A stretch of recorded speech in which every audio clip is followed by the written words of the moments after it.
Vamos supor, eu queria criar 2 cenários aqui. Lula ganha as eleições, Bolsonaro ganha as eleições. Se você tiver uma terceira via, pode falar também. Como você enxerga que o mercado bolsa de valores vai estar aí com um vencedor algo?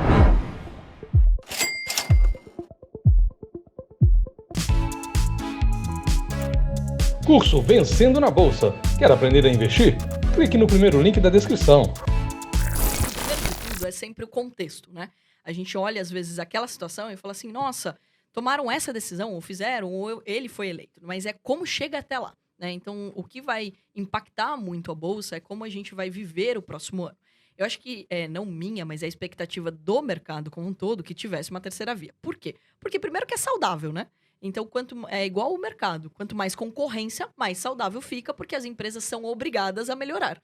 Então, se você tem apenas 2 candidatos e você não tem nem o risco de uma terceira via, vai ficando cada vez mais difícil de você ter uma exigência até dos atuais políticos se movimentarem, dos partidos se movimentarem para fazer coisas melhores.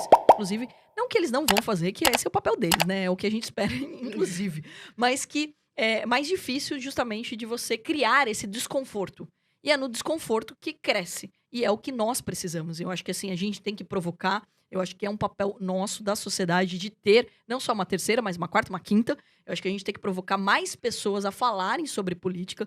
Porque assim, se for ver, eu não sei vocês, mas a nossa geração aqui, né? Eu tô falando como nossa idade aqui, não tem interesse de política. No sentido de não quer se candidatar ou se filiar porque existe uma mancha, existe uma sensação ruim de que você entrando pra política, você tá querendo fazer algo errado, ou que você não tá levando a sério, ou que você tem muito mais coisas importantes pra fazer empreendendo do que você estando na política. Então é importante da gente falar que a gente precisa criar novas vias, a gente precisa incentivar mais as pessoas a participarem, porque senão a gente vai aí a longo prazo cada vez ficar pior, né? Não tem como melhorar se você não tiver mudanças e você não tiver essa renovação que precisa acontecer. Então eu gostaria, essa é a minha torcida, que a gente tivesse não só a terceira, mas a gente tivesse quarta via. Eu não vou entrar em detalhes de quem eu preferia, porque eu ainda acho que a gente está muito cru em relação até o discurso que está sendo feito, né? Então você vê ainda muita mudança de discurso, de afiliação, do que vai acontecer. Ainda está muita neblina para dizer o que vai acontecer pro ano que vem, né? E vale lembrar, né, historicamente, daí falando 16 anos de bolsa, eu nunca vi uma eleição tranquila. Eu não sei que mundo que as pessoas vivem que elas falam que, não, mas esse ano vai ser turbulento. Eu falei, gente, sempre é turbulento. E sempre tem novidade. Todo ano. Todo ano, e ainda mais porque as pessoas acabam, né, até nas campanhas, muitas vezes jogando baixo, né, querendo ressuscitar histórias e atacar e etc. E as discussões muitas vezes saem da questão técnica e vai muito para o lado pessoal, que é algo que precisa ser melhorado. A qualidade das discussões políticas precisam ser melhoradas nesse sentido. Então ainda é muita neblina para dizer o que vai acontecer. A única certeza que a gente tem é que vai ter muita turbulência. Para o mercado, eu ainda não acredito que a gente vai ter grandes mudanças drásticas, independente de quem ganhe.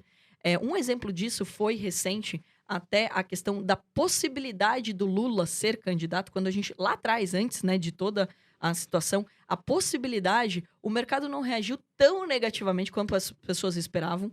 Então, também vale lembrar que a economia brasileira, que a situação do nosso país, ela hoje é muito mais sólida do que era há muitos anos. Então, uma única pessoa não consegue destruir um trabalho feito por tanto tempo.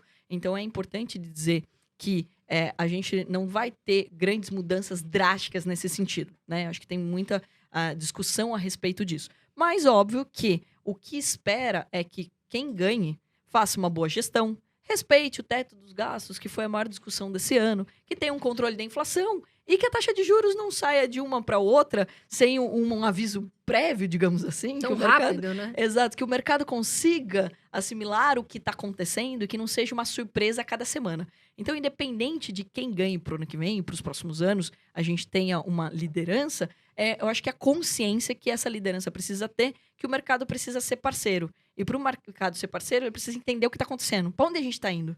E daí a gente consegue ir junto. Eu acho que esse é o primeiro ponto, né? Eu acho que ainda existe muita falha de comunicação entre as questões políticas e o próprio mercado financeiro, que acabam atrasando a vida da Bolsa brasileira, por exemplo. né, a saída e entrada de capital estrangeiro, toda a situação que a gente passou durante esses 2 anos de pandemia. Você falou uma coisa importante, que eu, Carol, vejo como muito importante. Política é um assunto que, para mim, tem que ser debatido, claro, com bons argumentos, né, bons fatos, para que a gente não se ataque, porque a intenção é a gente se respeitar. Mas você falou uma coisa muito importante, a gente ainda não tem a visão dos projetos, a gente ainda não tem... A gente, quando vota, e a gente tem que saber muito bem em quem a gente vota, quais são os projetos que aquela pessoa traz, entender todo o contexto, porque não é só um presidente, tem todo um congresso. E as pessoas brigam muito por política. E aí aqui a gente fala de uma maneira para ter um debate positivo, né? Então, muito legal você ter falado isso. Agora,